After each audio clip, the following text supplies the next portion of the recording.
Bless the reading of your word, Heavenly Father. Genesis chapter 40. And it came to pass after these things that the butler of the king of Egypt and his baker had offended their lord, the king of Egypt. And Pharaoh was wroth against two of his officers, against the chief of the butlers and against the chief of the bakers. He put them inward in the house of the captain of the guard into the prison, the place where Joseph was bound. And the captain of the guard charged Joseph with them, and he served them, and they continued a season inward.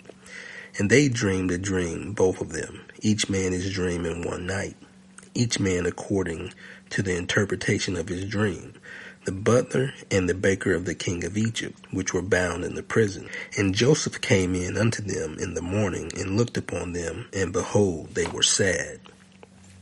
And he asked Pharaoh's officers that were with him in the ward of his lord's house, saying, Wherefore look you so sadly today? And they said unto him, We have dreamed a dream, and there is no interpreter of it. And Joseph said unto them, Do not interpretations belong to God? Tell me them, I pray you. And the chief butler told his dream to Joseph, and said to him, In my dream, behold, a vine was before me, and in the vine were 3 branches, and it was as though it had budded, and her blossoms shot forth, and the clusters thereof brought forth ripe grapes.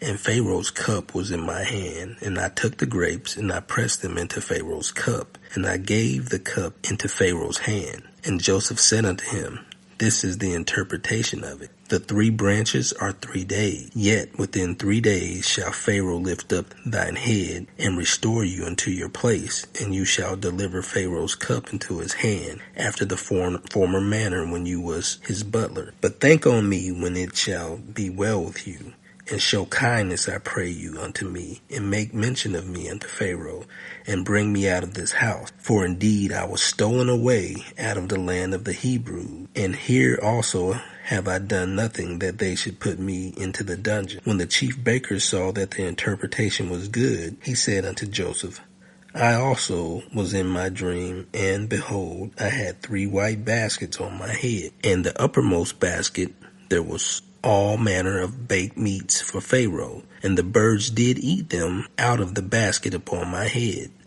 And Joseph answered and said, This is the interpretation thereof. The 3 baskets are 3 days, yet within 3 days shall Pharaoh lift up your head from off you, and shall hang you on a tree, and the birds shall eat your flesh from off you. And it shall come to pass the 3rd day, which was Pharaoh's birthday, that he made a feast unto all his servants, and he lifted up the head of the chief butler and of the chief baker among his servants. And he restored the chief butler unto his butlership again, and he gave the cup into Pharaoh's hand. But he hanged the chief baker as Joseph had interpreted to them. Yet did not the chief butler remember Joseph, but forgot him.